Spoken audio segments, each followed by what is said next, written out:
Hi guys, here I am again. My Ray-Bans. Yeah. Do I look like the Fly? When I wear those. Yeah, brilliant, isn't it? That's how I feel. Yeah. No, not really. I don't really feel like the Fly. I do feel like a fly. I feel like a fly that's been on somebody's wall. Somebody's gone smash. That's how I feel. Like a smashed fly. Yeah. Fucking hell. So, like back in the day, as in way ago, whenever, in this fake history story of ours, in this country, we used to have the workhouses, right, for the poor.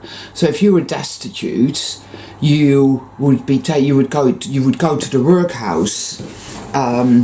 Like during the Industrial Revolution, for example, you had two choices when you were destitute. You could either go and work in a match factory, phosphate, and watch your jaw gradually disintegrate and fall off, literally. This happened to little kids that had working there. Or you could go to the workhouse and throw yourself on the fucking curdled milk of human kindness you'd find there. It was fucking scary, right? And then if you had children and you was going to the workhouse, they would often die. 9 times out of 10 the children would die because they were basically, you'd just be starved to death, and you have to work like 17 hours out of every 24. You would have to work making ropes or doing something like that. And children were put to work just as hard as the grown-ups, and the children were separated from the grown-ups, and husbands and wives were separated, and the boys would be separated from the girls and all of that stuff, and they were utterly brutalized, and they were put to work and they were starved. And this was all under the auspices where they had these great big banners on the wall of God is love and all that type of shit, and that was the workhouse. And then when these kids died, on the death certificate it would always say failure to thrive. Now that reminds me of this world. This world is the workhouse. That's what it is. And because I was just sitting around this morning and I was just thinking about myself. And I'm 52 now. I just had my birthday and I'm 52. And I'm thinking about my life and how it would say the same on my death certificate. It would say failure to thrive. And it says that on a lot of people's death certificate. It should say that. It should say failure to thrive due to being slowly choked to death. Because that's really what the system does to us. It just literally siphons the life out of us, It's a bit like liposuction, only energetically. It's amazing because, you spend so many years wondering about, your figure and are you slim enough? And with all the sucking that's going on, you'd think you'd be really skinny, but no. Anyway, it's just this last kind of couple of weeks have been all about really getting to terms, or beginning to get to terms, or something along those lines. Getting to terms, processing, feeling the trauma. I mean, really, really feeling it big time, in a massive, massive way. And this means different things for different people. See, I spent years with the rage and the hate and the vengeance. I spent years with that. A lot. And now I'm with the grief, because the grief lies beyond the hate and the rage. It lies beyond that. So,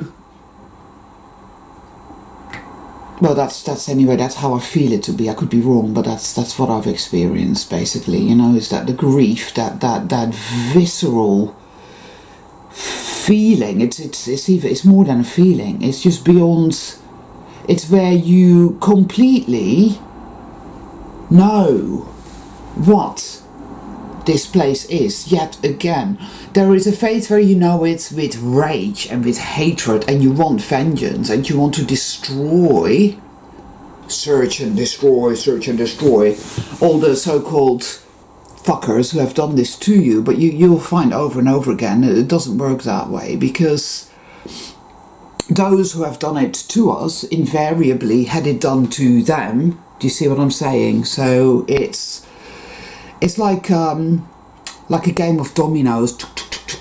You know, that's really it. And it just doesn't help us to blame.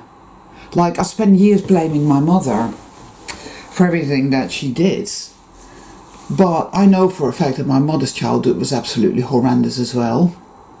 And that she did the best she could. And I don't, you know, I forgive her. And I had to do that over and over and over and over again. Doesn't make it right what she did. But I did have to, you know, set that intention to forgive. And I will always do that because it works well for me. I don't feel like I'm surrounded by enemies. I feel like I'm surrounded by opportunities for healing. That is how I choose to see it. And that is what I do with it. That is how I utilize it.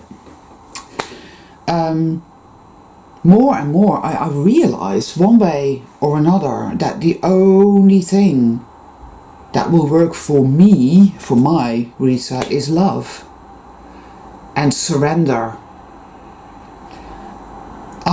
You know, I'm done with the war. I'm not doing it anymore. You know, the biggest thing that the dark side has got going for it, amongst the trauma-based mind control, of course, it's what the trauma-based mind control gives rise to, and that is conflict and war consciousness. It's kind of like another implant, because when you're severely traumatized and used and abused and brutalized, there's a lot of rage and there's a lot of vengeance. And then people come along who temporarily embody that trauma. They'll say something or they'll do something that basically is like taking a finger and sticking it in the raw wound of you, of your trauma, and they stick it in there, right? And it hurts like hell. And what do you want to do? You want to fucking rip them, but you want to kill them. You want to kill them. You do. But what you don't realize is that those people are not responsible for this entire shit show. They're not responsible for your particular trauma and for your hurt. But they are responsible in making you viscerally aware of that hurt. And so, in a sense, I feel they're providing you with a service. That's how I choose to see it. We choose to see it in whichever way, you know, we want to. But if we want to heal, and if we want reset, I know this, we're not going to get it from hatred. You know, hatred is what's made this world the way it is. War is what's made this world the way it is. Vengeance, revolutions, wars, killing the enemy is what has made this world the way it is. Evil is a pathogen. It's a consciousness pathogen, a consciousness virus, a consciousness disease and sickness and malfunction. You know, it's a ghost in a machine. My consciousness is my responsibility. My emotional being is my responsibility. I have absolutely no control over the fuckers that make me feel this way, that fucked me up. I can take on the whole world with my hatred, my rage and my vengeance, and I can try and obliterate every single person in this world that I feel is evil or bad. But ultimately it's all highly subjective. It really, really is. It's interesting, I was in Sainsbury's, a supermarket here in England. Lord Sainsbury's, who's a complete arsehole. Lord Sainsbury's, like really. But anyway, and I was at the checkout, the self-checkout, and I'm there with my friend. And this woman came up from behind me and shoved me out of the way. Excuse me, boof, just shoved me out of the way, right? Now, I have a bit of a temper. Yes, I do. I have a bit of a temper. I've really learned to work with that over the years, but I can be very reactionary. I wasn't reactionary, you know. It was like, but I did say, oh, wow, really? Like that. And then I just carried on checking out my groceries. And then on my way out, I turned around, she was there, and she had this little girl with her. Beautiful little child, actually. Beautiful, and beautifully dressed, and very creative looking as well. But I turned around and I said to her, I said, you know what, love? I said, there's no need for that kind of behaviour. It's a busy day, we're all stressed out, you know, so what the fuck? And whoa, she turned on me. It was like, I don't know, it was like she was fucking Arnie Schwarzenegger, you know. She was like, have a nice day, have a nice day, have a nice day. That's all she was doing. It was like, have a nice day, have a nice day, have a nice day, have a nice day. With such intense hate, woohoo, coming off her. It was like, wow, this is, I mean, it was unbelievable, truly, it really was, you know. And I said to her, because at that point I really did get riled, and there was a very strong compulsion in me. I wanted to attack her. I have been known to do this. It's a long time ago, but I have actually gotten to the point where I've actually attacked people, and seriously, fisticuffs. And I wanted to do that to her. I wanted to, you know, I was. But something in me said, no, don't. Walk away.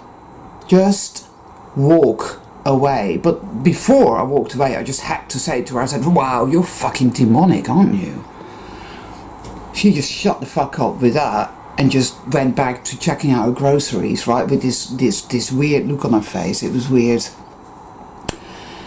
And I was incredibly upset. That was a day, that was, when was that anyway? That was Friday. No, it wasn't, it was Saturday. Yeah, that was Saturday, right.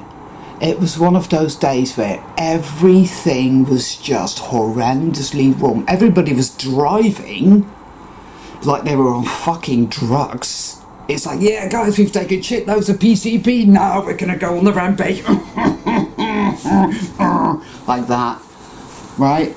I got some really shitty comments beneath my video of some guy accusing me of being a Mason, which, Jesus fucking Christ, I wish I was a Mason, you know. I wish I was a 33rd degree Mason, because I'd be living in a nice big mansion, right?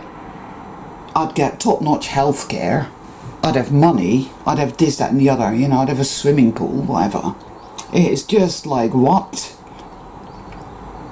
It was just, there were dad badgers, dad foxes by the roadside, you know what I mean. We've all had these days where it's like, oh my god. And I don't want to say that anymore either. Oh, so, oh my, whatever. Holy mackerel. But it was heavy, and I knew, okay, this day is all about this is the great big catalyst in the sky. I went home and I sat there feeling absolutely fucking, well, a bit like Wile E. Coyote when the Roadrunner has dropped a ton of bricks on his head or something. That's how I felt.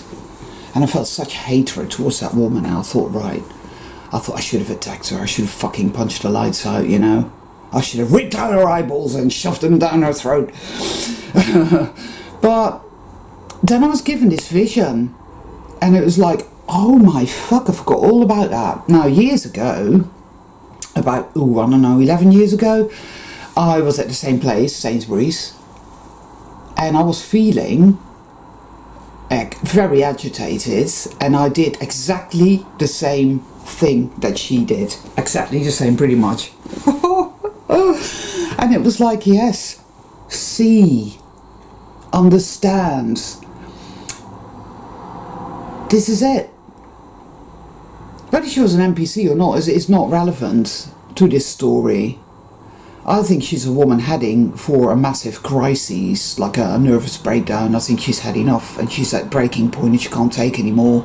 And having to go to a really busy supermarket with your child, having to, because we're all expected to just keep fucking going, no matter what, no matter that we are literally staring into the proverbial abyss of mental health, right? Physical health, life, material well-being. It's like, wow, you know, lemmings for the fucking cliff. Now you just have to keep going.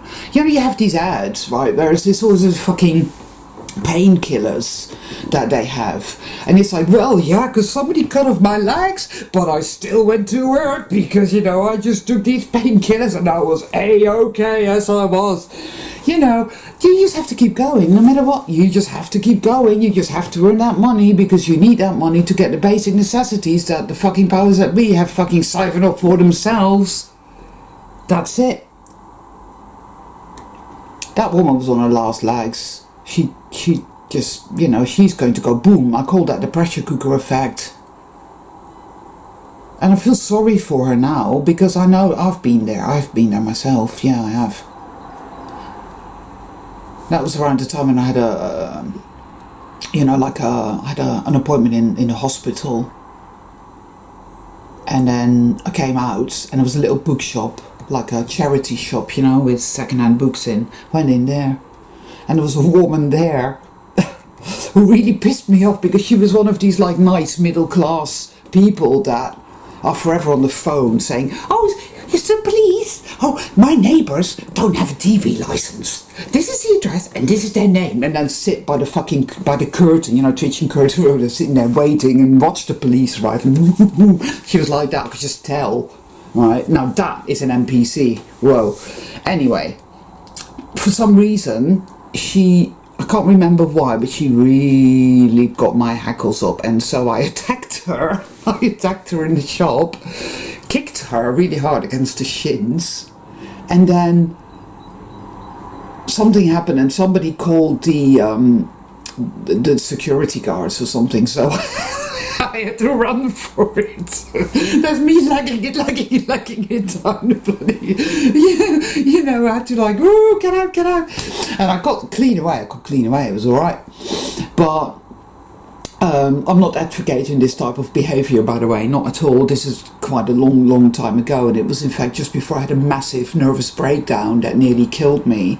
But it was at that moment, it was what I could, like I said before, it's the pressure cooker effect, where all that trauma, all that repression which comes in the form of everything is all right, you know, and I shouldn't feel this way, that means I'm not a nice person, and oh, yeah, we have to work for a living, that means you're a good person, and you have to work hard, that means you're an even better person, you have to pay your taxes, you have to be honest, and, you know, when in fact then you realise that is really all trauma that causes us a great deal of hurt thinking these things, because they're all lies, because they're all programs, because they're fucking gaslighting nonsense, you know. So something just breaks in us. This is the time of awakening, true awakening. That is real awakening, where all that bullshit begins to just come out and you see it for what it is. You think, hold on a minute, working all hours, the demiurge sense, doesn't make me a good person. Paying taxes doesn't make me a good person, it makes me an idiot. Actually, why am I working? Why should I work? To be able to have food, clothing, shelter, well-being. Why should I have to work for that? Oh, it's because they've taken all our resources for themselves. I see, I get it now. See, it's... I mean, that's awakening for you, where all of that dawns on you. It just all... It doesn't dawn on you straight away. First you have to go through the explosion, you know, the volcanic eruption of it all. But what's going on at the moment, what I really feel, is extreme volatility. I mean, woo, to the point where when I go out, I have to be very careful and in awareness, because triggers are everywhere, literally. People are at boiling point, and that is that. That's how it is. But at the same time, what's really coming up is disentanglement from war consciousness. Oh, who's the meal? Right, come on. Chop, chop. Oh well, never mind. But you know, because I mean, I can choose to be at war with everything and everyone around me, and I can really fence that and really, yeah, let it run my show. And I have done that many times in the past, and it always fucks me up. It always drags me into the nether regions of the proverbial consciousness hell, where it will take me forever to climb out of it. You know, I just don't want to do that anymore. It doesn't serve any purpose. But I'm clearing a great deal of grief now. Terrible grief. Not just grief for me, but grief for all living beings here that have suffered so much for this planet, for this world. And it's compassion, you know, and it's love. It's the knowing that none of us deserve this. We don't. I'm tired of war. I don't want to do war anymore. And I'm letting that all go now. I know it's the hardest thing to do. Because here it's like, no, you can't do that. You're going to fight those fuckers. You're going to fight them all. You're going to slash and burn. Right? Because this is actually clever. You know, this programming. It's the virus. It does that. It does a loop-de-loop. It tells us all of this. The dark generator tells us all of that, because that way we stay in the war zone. We stay in the war zone. We don't let go. We don't surrender, because we feel that if we do that, we're going to lose, and we're going to let them win, and they're going to take it all, and they're going to destroy us all. You know.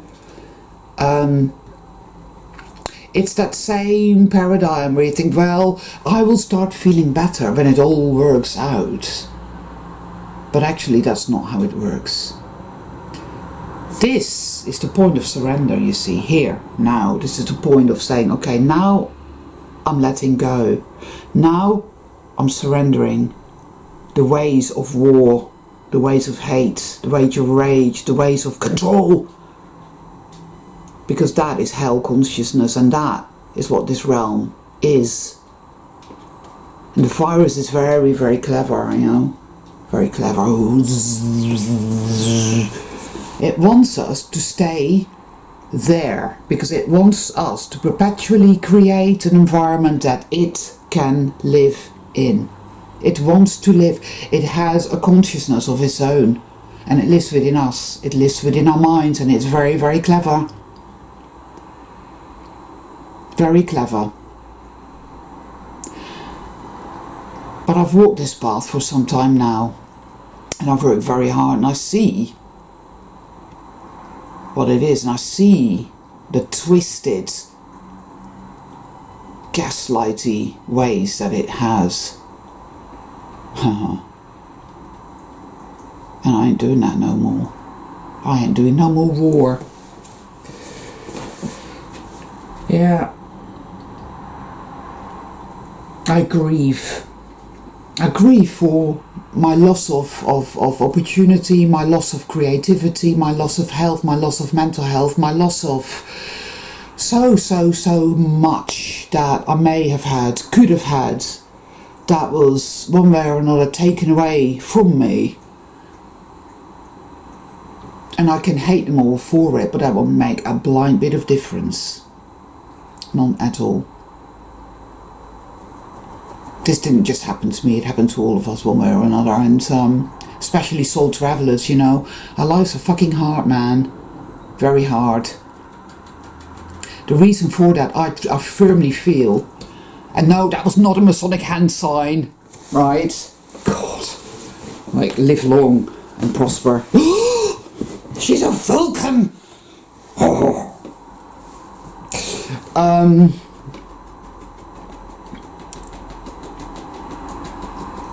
I mean,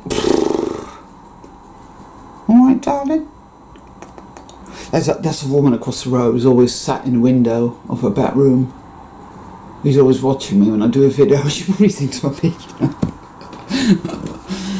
Oh well. She probably thinks, oh, she doesn't have any friends, so she talks to herself. Little one, stop scratching yourself, honey boo. Oh, the cats are all out of sorts as well. They're really feeling it, you know. They're really purging as well, all that trauma that they went through. Where was I at?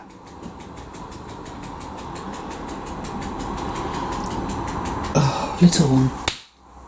Sorry, darling, I didn't mean to shock you, but you've got to stop scratching now. You don't have fleas.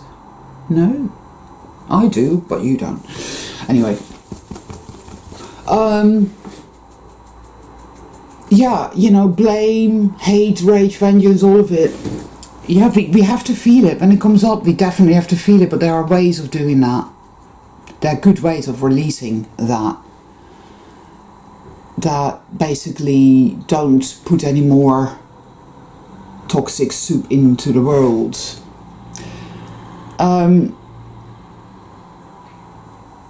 For me now,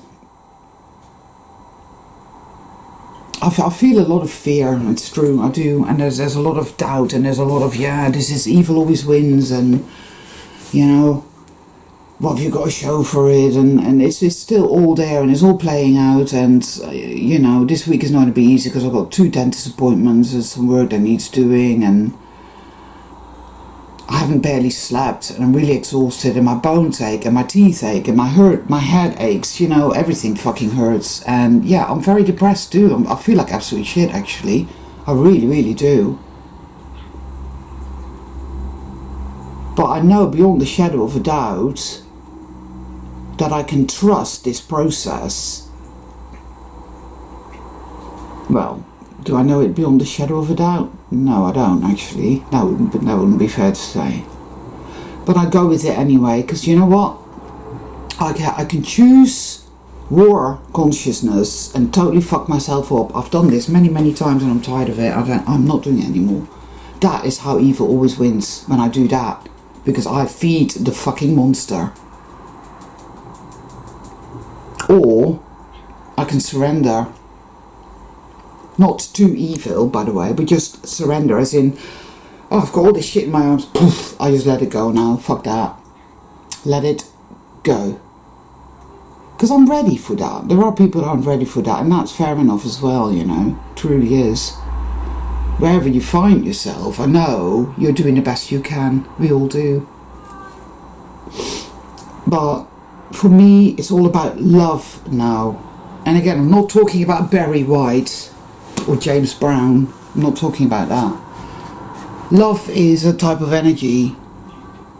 And I feel it. It's very strong, and it's beyond ego. It's beyond the need to win. It's all beyond the need to be right. Beyond the need to win. It's beyond the need to sort this out, sort that out. It's just the divine feminine, the divine feminine principle that says, you know what? You're so tired, my love, let go. Everything is going to somehow fall into place. Grief, cry, and believe me, I've been crying fucking rivers for fucking days now.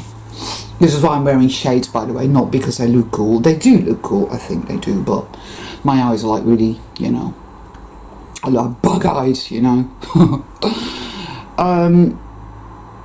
You know, and yes, I like to think of myself as a person of integrity, but you know what I'm saying. So that's just what I'm doing, and I'm gonna do it and keep doing it. It feels completely right, and I'll see what happens with that.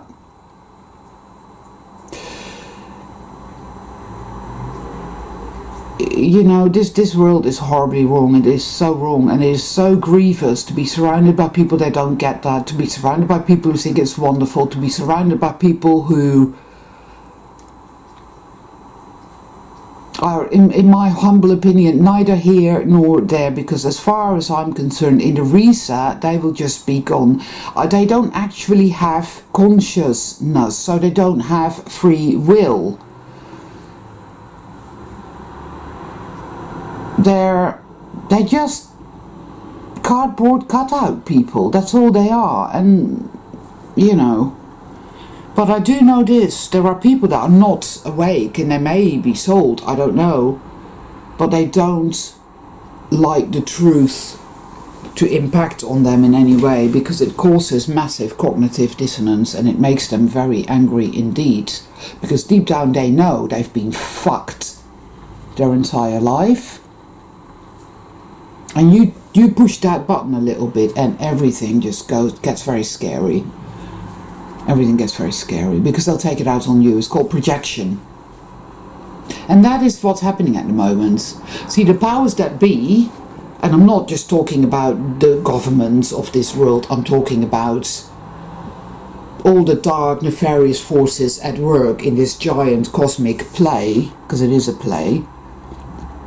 And the forces of darkness, well, they come in many shapes and sizes and whatnot. They are beyond our reach one way or another. You know, if you want vengeance, if you really, really want vengeance, and you want somebody to pay for the shit that you've been through, for all the shit that was done to you, you're likely to either take it out on yourself, or you're going to take it out on other people, or both, right? Because there's so much of it.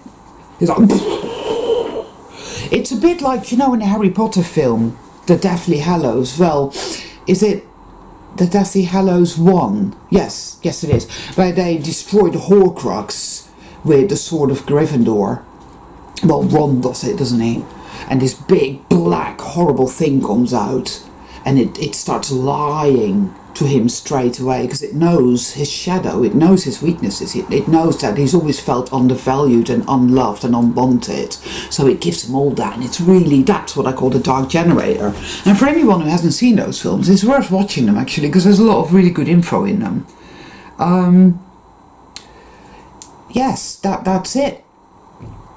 There's so much grief and so much pain and so much trauma in us, and it likes to use that against us all the time. It lies and manipulates, and that's what it does, you know. But we have a choice what to do with that, how to respond, how to release these strong feelings. They're more than feelings, of course. We're releasing a shit more than just feelings, I know that. But only love will bring about the great healing. Only love can do that, you see. I've known that for quite some time now. This has taken me quite a long time to get to the point where I find myself now. And I don't know if I'm going to be able to manage it all the time. Probably not. Don't know. See, the dark side is very addictive. It's so addictive. Wow. You just want to go into it. You want to... all of it. I've spoken about this in many of my videos. It's very addictive. But ultimately, when we give in to that, we're really hurting ourselves. It just, that darkness, and it is viscous, dark, oily nastiness, and it just takes over. And it takes forever to disentangle yourself from it again. I know this as well. I've experienced this over and over and over again. Seems we have to experience it over and over and over again before we finally learn a lesson, you know. It's like, wow.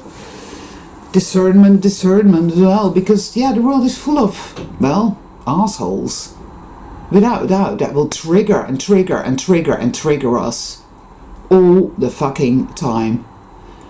And people's behavior and expectation and the way they think is based on all the fucking programming, you know. It's even amongst the soul travelers, people that I would call soul travelers, you're going to find a lot of really dysfunctional behavior. You just are. We've been in this bloody place. It's done a fucking number on us all, you know. It's not easy. No. Still. The tortoise and the hare, I always think, the tortoise and the hare.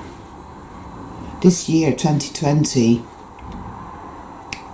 it can deliver us from this evil. It can deliver us from this evil, but we must be willing, with great courage and with great integrity, to walk our true path, to allow love to embrace us and to be a warrior of the light.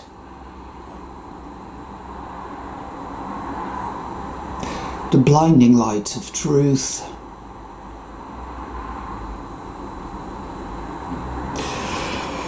It's a difficult choice to make because it's a massive leap of faith. We don't know what that's going to yield. And let's face it, we've lived a life where nothing has really yielded anything much. So it is a very difficult one. When you've got your shadow in there screaming at you that it's just going to fuck you up and it's just going to stab you in the back. And that's war consciousness, you know, that is what the shadow is. That's what the hijack is, that is what the consciousness pathogen is. Because that is where it lives. And that is the kind of environment it wants. It loves that. That is where it thrives. Well, I'm not feeding that shitty monkey no more. I'm done with that. For me. So, I think that's all for today. I've been rabbiting on for a while now, so I'll call it a day there. Yeah. You hang in there, people. I know the going's really tough at the moment. I know it's really intense for a lot of us. You're doing the best you can, and that is good enough. Just remember, you're precious. You're valuable.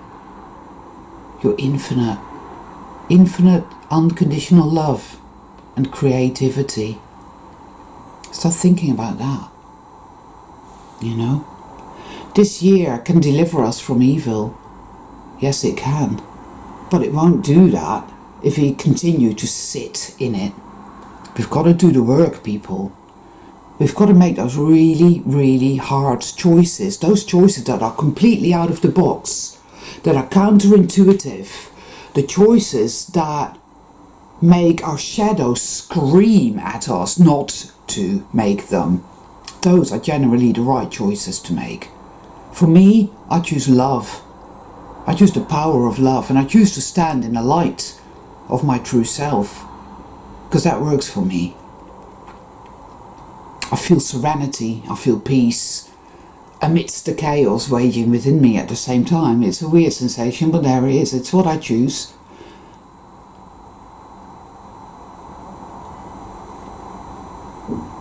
That's just me, you know.